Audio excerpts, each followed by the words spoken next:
Rain hammered the Chicago streets like bullets, turning the alley behind the financial district into a river of filth and desperation. Si Woo pulled his black Maserati to the curb, irritation flickering across his sharp features. His meeting had run late, and now the storm trapped him in traffic like some common nobody. Then he saw her. Between two dumpsters, a woman crouched over something precious, her body curved like a shield. Rain soaked through her thin jacket, plastered her hair to her skull, but she didn't move. She was feeding a baby, covering the infant with what looked like a trash bag to keep the child dry while she took the full assault of the weather. Siwoo's hand froze on the gear shift. He'd seen poverty before, seen desperation. Hell, he'd caused plenty of both. But something about the fierce tenderness in how she protected that baby, the way she whispered to the child, even as she shivered, it cracked something in his chest he'd thought died years ago. Against every instinct that had kept him alive in his world, he stepped out of the car. The rain was merciless. Zara Mitchell had stopped feeling the cold 20 minutes ago, which terrified her more than the numbness creeping through her fingers. She kept Hope tucked against her chest, wrapped in the only dry thing she had left, a garbage bag she'd found behind a restaurant. The baby needed to eat. Nothing else mattered. "Almost done, baby girl," she whispered, watching Hope's tiny mouth work at the bottle. Watered-down formula, half of what the label recommended. It would have to be enough. "Mama's got you." Hope's amber eyes, so much like Zara's own, gazed up at her with that heartbreaking trust only babies possessed. The trust that said Mama would fix everything. Mama always fixed everything. Except Zara couldn't fix this. 2 weeks on the streets. 8 months of watching her daughter's weight drop while her own milk dried up from stress and malnutrition. 3 days since their last real meal. The shelter had been full last night and the night before and the one before that. Social services had started asking questions at the last clinic visit. One more missed appointment and they'd take Hope.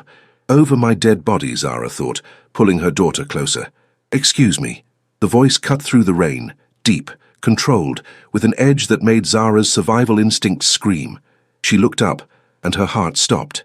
The man standing over her belonged in a different world. Tall, intimidatingly so, with a face carved from marble and eyes like black ice. His suit probably cost more than she'd made in 6 months at her old job.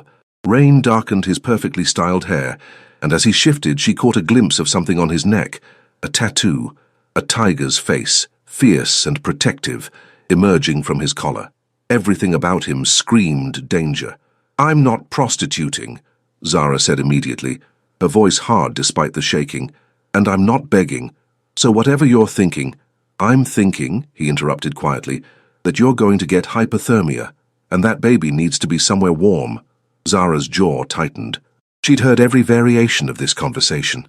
The concerned citizens who called the cops, the church people who wanted to save her soul, the creeps who saw an opportunity. She was done with all of them. "We're fine." "You're not." He pulled out his phone and Zara tensed. "I can take you to a hotel, get you a room for the night, food, whatever you need." "In exchange for what?" The words came out bitter. Nobody gave something for nothing. That was the first lesson Chicago had taught her. Something flickered in those cold eyes. Not offense. Something deeper, sadder. "Nothing," he said simply. "In exchange for nothing." Zara stared at him, studied the expensive watch on his wrist, the way he stood like he owned the ground beneath his feet, the barely visible bulge under his jacket that she recognized as a gun. This man wasn't a good Samaritan. Good Samaritans didn't carry weapons or wear suits that cost 5 figures, but Hope was shivering now, even wrapped in Zara's arms. The formula was almost gone, and Zara was so tired of being strong alone. "Why?" she asked. Siwoo looked at the baby, then back at Zara. For just a second, his expression softened into something almost human. "Because someone should," he said.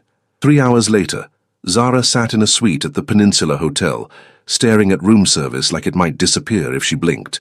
Grilled chicken, vegetables, bread, fruit. More food than she'd seen in weeks, and the man, he'd said his name was Simon, though she didn't believe that for a second, had ordered it like it was nothing.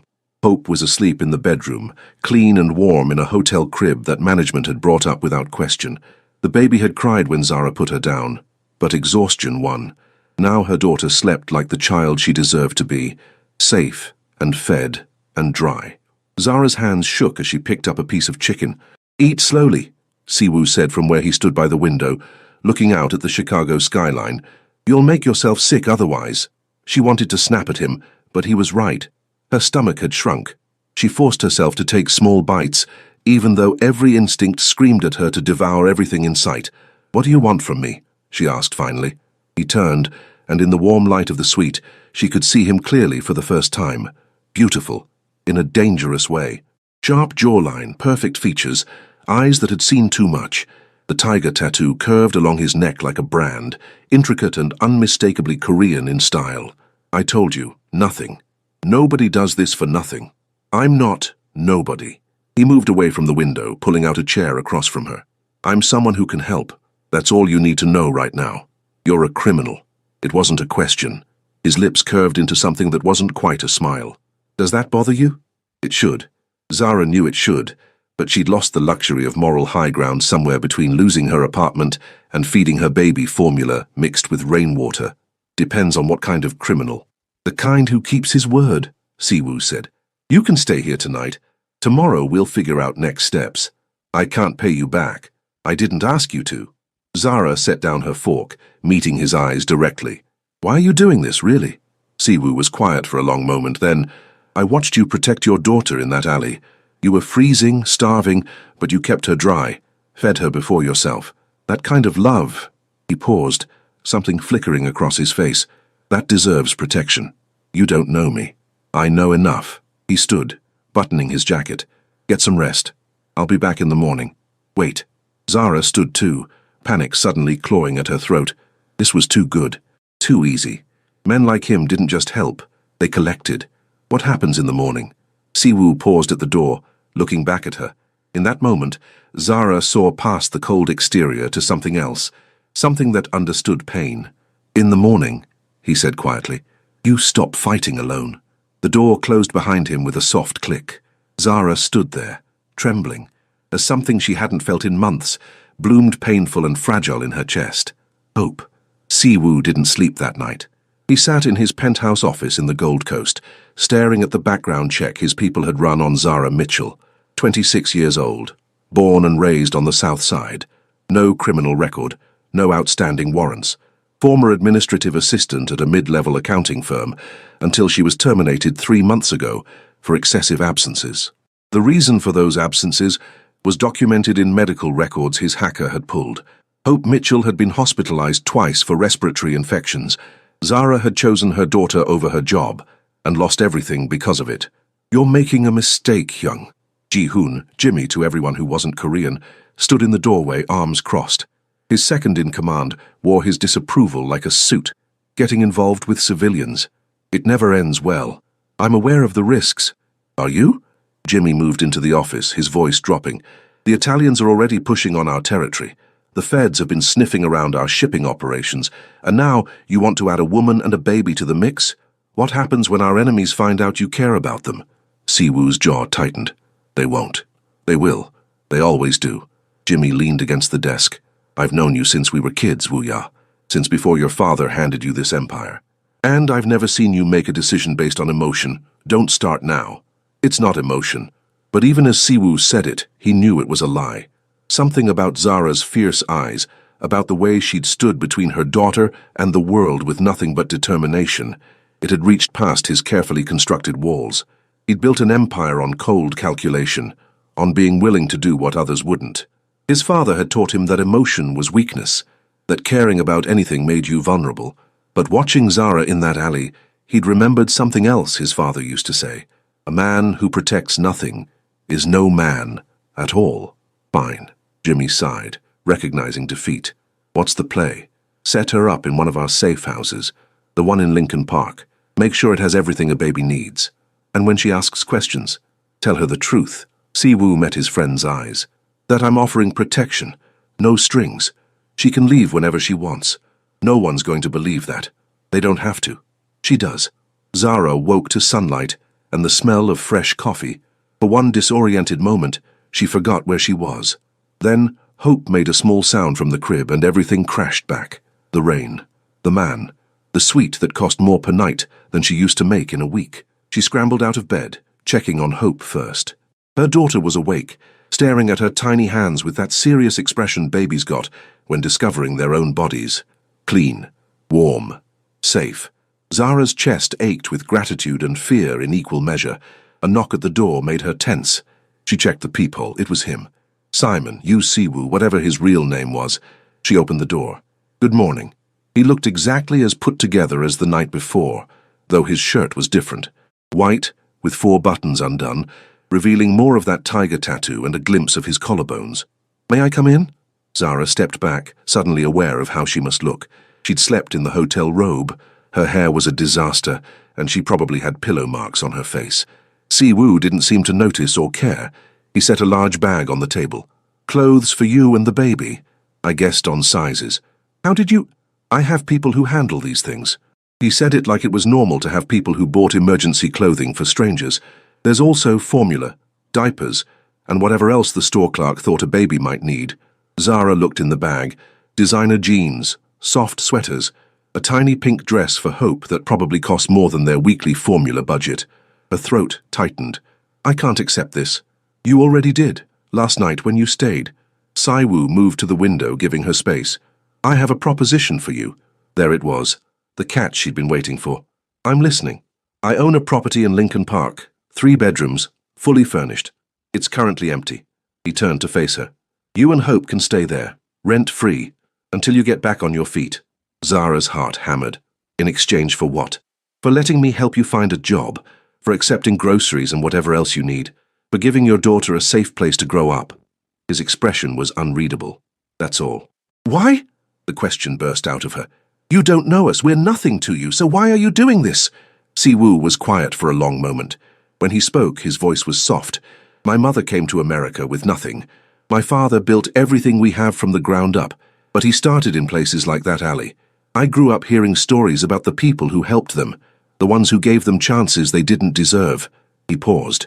Maybe I'm paying forward a debt I can never really repay. It was a pretty story.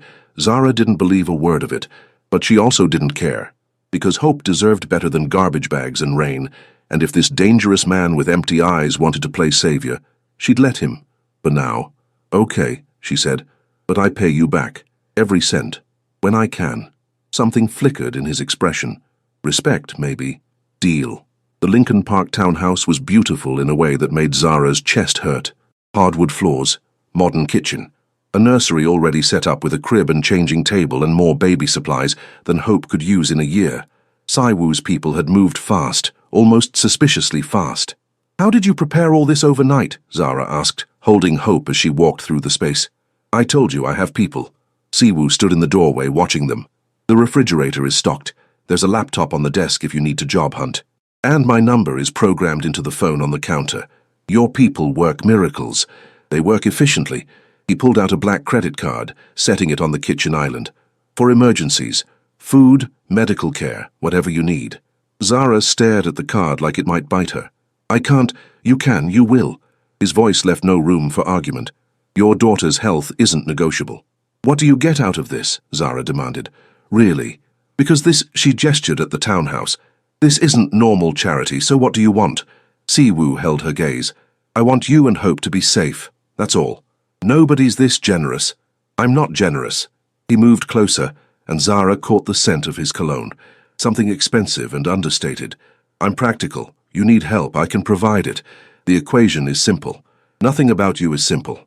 But Zara's arms ached from holding Hope, and the baby was starting to fuss, and God, she was so tired of fighting.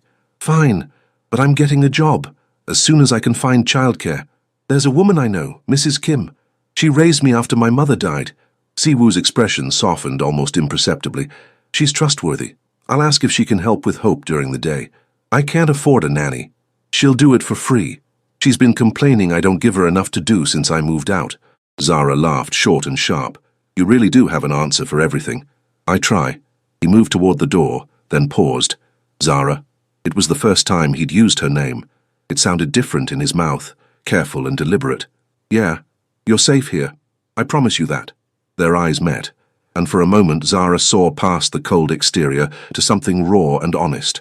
Whatever else this man was, criminal, killer, manipulator, he meant what he said. Okay, she whispered. I believe you. The door closed softly behind him, leaving Zara alone in a beautiful house with her daughter, and more questions than answers. But for the first time in months, Hope was warm and safe and fed. For now, that was enough. 3 weeks passed like a dream Zara kept waiting to wake from. Mrs. Kim turned out to be a tiny Korean grandmother, with steel in her spine and love in her hands. She showed up the second day with homemade kimchi and an authority that made arguing pointless.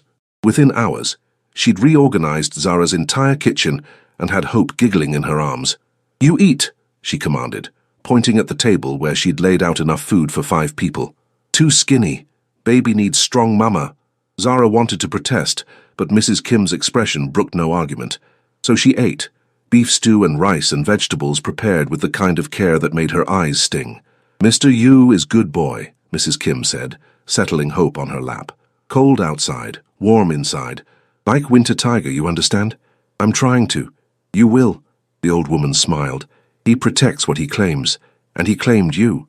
The words should have sounded possessive.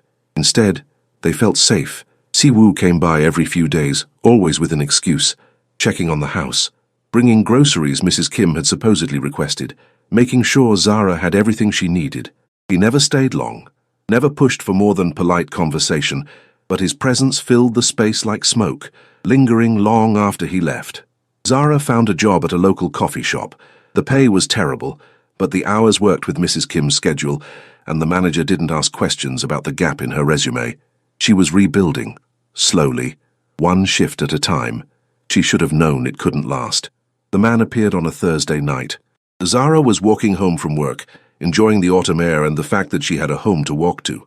She was half a block from the townhouse when someone fell into step beside her. "Pretty nice setup you got here." Zara's heart lurched. The man was white, mid-30s, with the kind of smile that was all teeth and no warmth.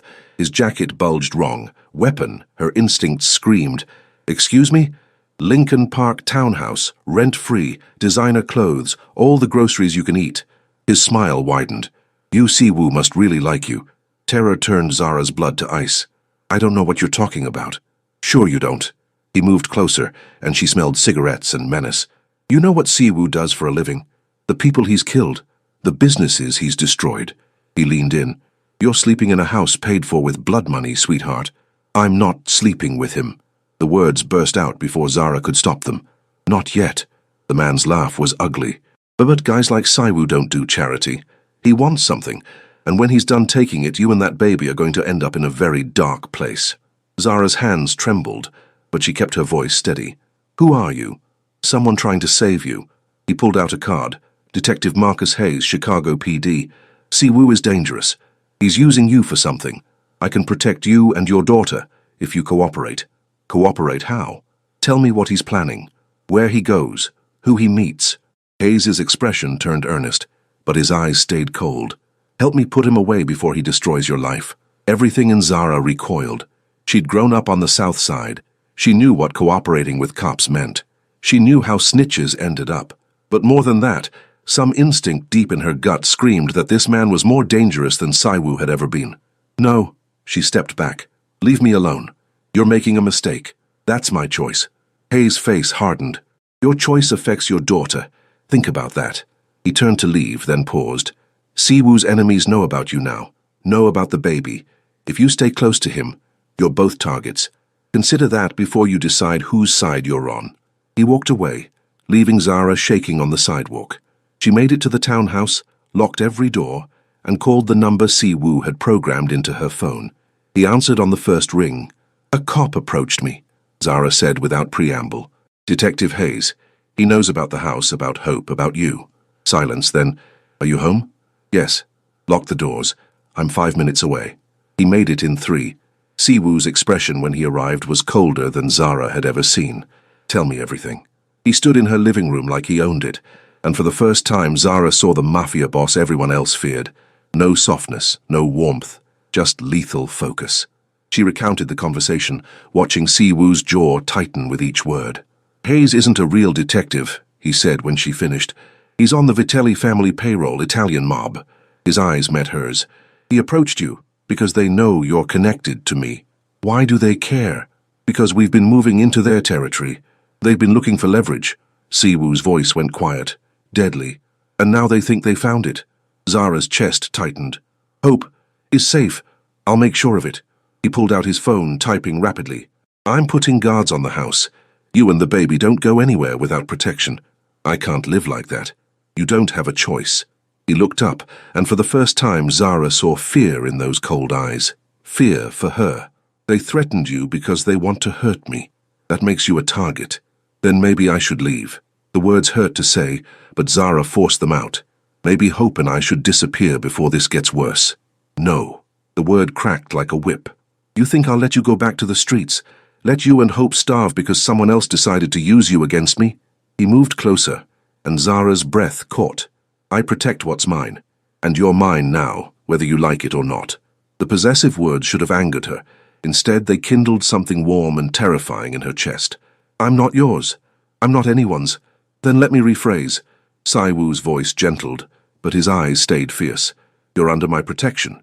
That means when someone threatens you, they threaten me, and I don't let threats stand. What are you going to do? Whatever I have to. He turned away, jaw tight. I shouldn't have involved you in this. I knew the risks, and I did it anyway. Why? Zara grabbed his arm, spinning him back. Why did you help me that night, really? Siwoo looked at her hand on his arm, then at her face. Something cracked in his expression. Because I was 17 when my mother died. She got sick, and we didn't have insurance, and my father was working 3 jobs, but it wasn't enough. I watched her fade away because no one would help. His voice roughened. I swore that if I ever had power, I'd never let someone else's mother suffer when I could stop it. Zara's breath caught. I'm not your mother. No, you're stronger. He pulled away gently. My mother gave up. You're still fighting. That's worth protecting. They stood there in the dim light of the townhouse, and Zara felt the shift, the moment where this stopped being charity and became something else, something dangerous and inevitable. What happens now? She whispered. Now? Siwoo's smile was sharp and cold. Now I remind the Vitellis why people fear the name you, Siwoo. The next morning, Mrs. Kim arrived with an overnight bag and an expression that meant business. I stay here now, she announced, setting her bag down. Until safe. Mrs. Kim, you don't have to... Siwoo called, explained. The old woman's face was stern. I raised that boy, I know what he does. Also know he never protects someone unless they special. Her gaze softened. You special. Baby special. So I stay. Zara's throat tightened. Thank you. No thank. This is family. Mrs. Kim bustled toward the kitchen. Now, I teach you make kimchi jjigae. Good for cold weather. Good for worried heart. Family. The word echoed in Zara's chest. She hadn't had family since her grandmother died 5 years ago. Hadn't had someone to rely on. Someone who showed up when things got hard. But here was this tiny Korean woman, reorganizing her life with the same efficiency she reorganized kitchens. And here was Siwoo, putting guards on her door and declaring protection like it was non-negotiable. Zara didn't know whether to be grateful or terrified. She saw the guards when she left for work that evening. 2 men in dark suits, one at each end of the block, trying and failing to be inconspicuous. When she walked past, they nodded respectfully.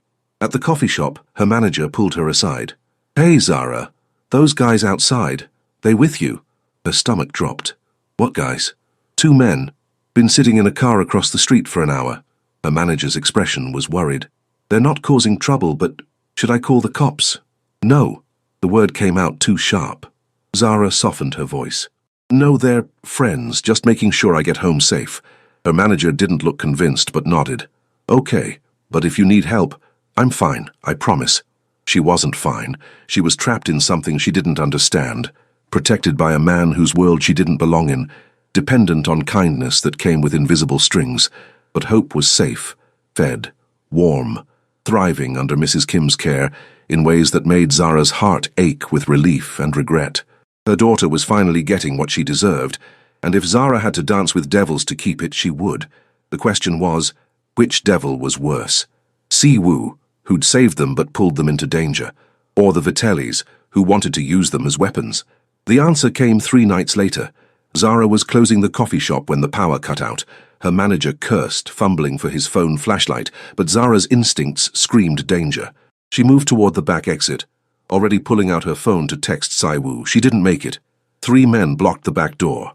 Not Siwoo's men. She'd learned to recognize his people by the way they moved, efficient and controlled. These men were different, cruder, more violent in their body language. Zara Mitchell? The one in front smiled. Mr. Vitelli wants to talk to you. I have nothing to say to him. That's cute. He moved forward, and Zara's manager stepped between them. Hey, she said no. You need to leave before I call the police. The man's smile never wavered. Sure thing. He pulled out a gun and shot her manager in the leg. Zara screamed, rushing forward, but hands grabbed her from behind. A cloth pressed against her face, chemical sweet and suffocating. She fought, kicked, tried to bite, but darkness swallowed her whole. She woke in a warehouse. Classic movie villain location, some hysterical part of her brain noted. Concrete floors, metal walls. Single chair in the middle of the space where they'd tied her hands behind her back. All that was missing was the dramatic spotlight. You're awake. Good. The man who spoke was older, 50-something, with grey in his hair and blood on his hands, metaphorically and probably literally. He wore an expensive suit and a smile that made Zara's skin crawl. I'm Anthony Vitelli, he said pleasantly, and you're going to help me send a message to Yu Si Wu. Go to hell. Vitelli laughed. I like you. Got spirit. He pulled over another chair, sitting across from her. Here's the situation. Si Wu's been a thorn in my side for months, taking my territory, disrupting my operations, acting like he owns this city. His expression hardened. I can't kill him. Too much heat, too many consequences. But I can hurt him.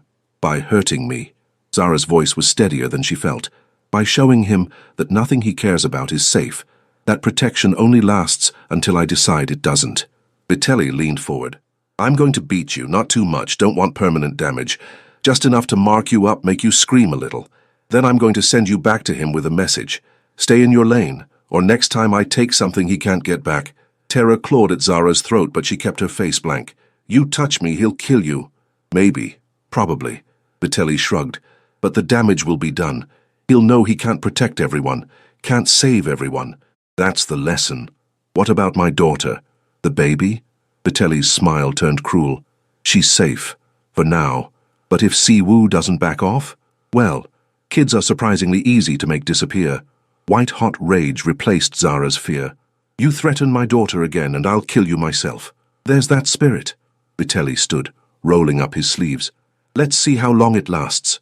He raised his hand. The warehouse door exploded inward.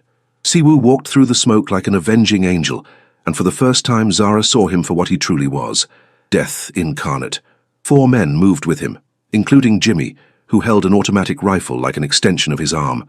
Si Wu himself only carried a handgun, but the way he held it, the cold fury in his expression, made it clear he didn't need more. You made a mistake, Anthony, Si Wu said quietly. Vitelli's men drew weapons. Si Wu's men responded in kind. The warehouse became a Mexican standoff, with Zara tied in the middle. Did I? Vitelli grabbed Zara's hair, yanking her head back and pressing a knife to her throat. Looks like I got exactly what I wanted. You, desperate and stupid. Si Wu's gaze flicked to Zara. She saw something crack in his expression, the cold control he wore like armor splintering to reveal the rage beneath. Let her go, he said, and I'll make your death quick. No deal.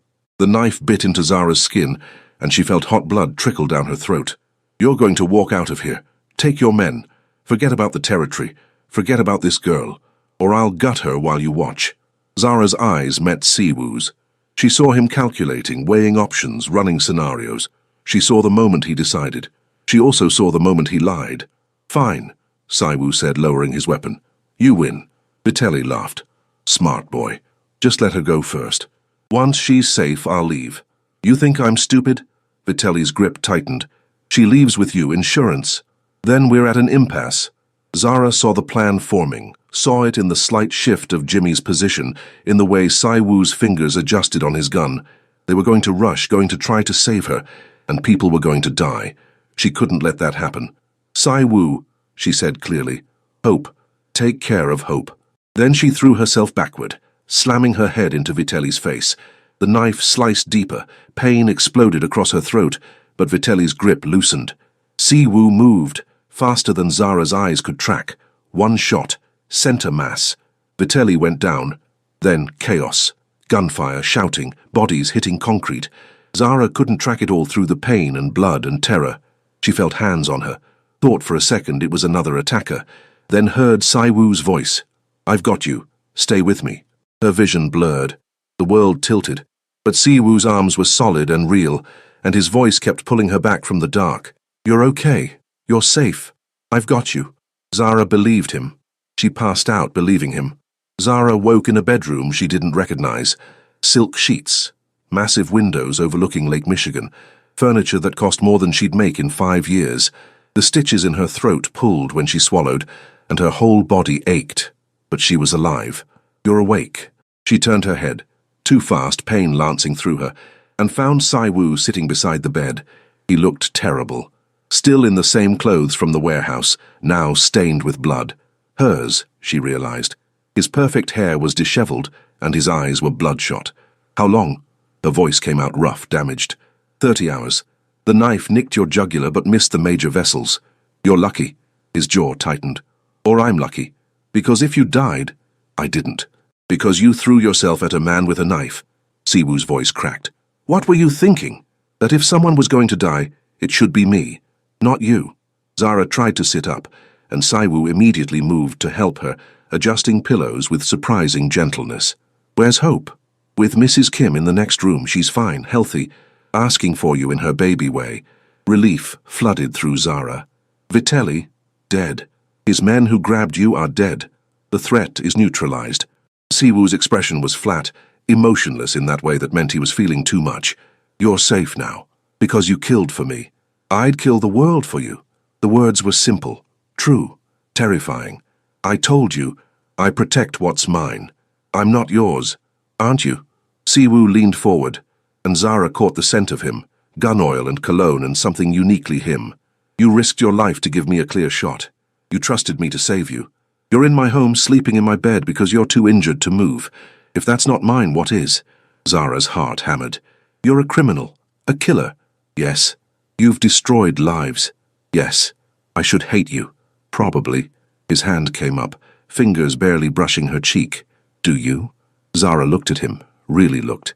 At the exhaustion in his eyes, the blood on his clothes, the way his hand trembled slightly against her face.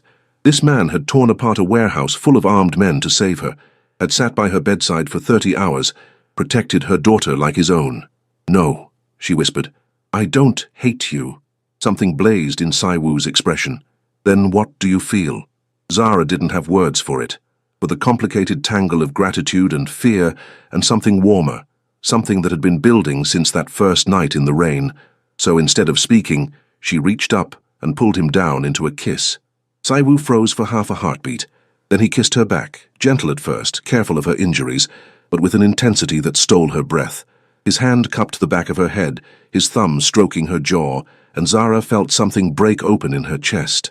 When they finally pulled apart, both breathing hard, Sai-Wu rested his forehead against hers. "I can't promise you a normal life," he said quietly. "Can't promise safety or peace or any of the things you deserve. But I can promise that as long as I'm breathing, no one will ever hurt you or Hope again." "That's a dangerous promise. I'm a dangerous man." His lips curved into something that was almost a smile. "Is that a yes?" Zara thought about the streets, about feeding Hope in the rain, about the cold and hunger and fear. Then she thought about Mrs. Kim's kimchi, and this beautiful room, and the way Sai-Wu looked at her daughter, like Hope was precious, worth protecting, worth everything. "Yes," she said. "It's a yes." 3 months later, Zara stood in the kitchen of the Gold Coast penthouse that had somehow become home. She'd moved in a month ago, partially for safety, partially because Sai-Wu had simply refused to let her leave. The townhouse became a guest property. This became theirs. Hope was crawling now, pulling herself along the expensive hardwood floors, while Mrs. Kim followed with encouraging coos in Korean. Sai-Wu sat at the counter, laptop open, managing his empire while simultaneously making sure Hope didn't eat anything she shouldn't. It was domestic in a way that should have been bizarre. A mafia boss playing father, a single mother learning to trust, a found family built on violence and protection, and something that felt dangerously close to love. "You're thinking too much," Siwoo said without looking up. "Someone has to think in this relationship. We're in a relationship now?" He glanced up and the warmth in his eyes made her heart skip. "What else would you call it?" "Permanent." He stood, moving around the counter to pull her into his arms. "Inevitable. Mine. Possessive. Always." He kissed her temple, gentle despite the tiger on his neck that marked him as dangerous. "Is that a problem?" Zara looked at Hope, who was showing Mrs. Kim a toy with the serious expression of someone sharing great wisdom. Looked at this life they'd built from rain and desperation and impossible choices. "No," she said, leaning into Sai Wu's warmth. "That's not a problem at all." 1 year later, Hope took her first steps in the living room of their new house. Not a townhouse, not a penthouse, but something in between, something that felt like family. Siwoo caught her when she stumbled, lifting her up with a laugh Zara never got tired of hearing. The cold, dangerous man she'd met in that alley was still there, would always be there. But he'd thawed for them, this little family he'd claimed and protected and loved. "Look, Mama!" Hope shrieked, reaching for Zara. "Walk!" "I saw, baby girl." Zara pulled her daughter close, breathing in the scent of baby shampoo and joy. "You're so brave." "Like her mother," Siwoo said, wrapping his arms around both of them. Mrs. Kim took a photo from the doorway, grumbling about how they needed to preserve these moments. Jimmy stood beside her, holding up a tiny pink dress that his wife had made for Hope's birthday next month. This was family, strange and dangerous, and built on foundations that would horrify most people, but it was theirs. Zara's phone buzzed, a reminder about her online college courses. She'd started working toward a business degree, something Siwoo had insisted on funding. "You're brilliant," he'd said. "You should have opportunities." Hope babbled something, and Siwoo responded in Korean, teaching her both languages, both heritages. Their daughter would grow up knowing where she came from, all the parts of her identity. "What are you thinking?" Siwoo asked, his lips against her hair. Zara looked at their reflection in the window. A Korean man with a tiger tattooed on his neck, a black woman with hope in her eyes, a mixed baby who represented impossible love.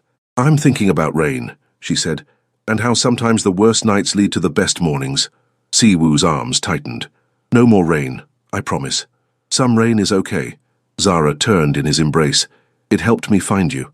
He kissed her then, soft and sweet, while Hope giggled between them, and Mrs. Kim shouted at them to stop being inappropriate in front of the baby. Outside, Chicago rain began to fall, gentle this time, cleansing rather than cruel. Inside, they were warm and safe and whole. A family born from desperation and choice, and the strange alchemy that happens when someone decides you're worth protecting. Zara had lost everything in the rain, and found everything in a man with a tiger's heart.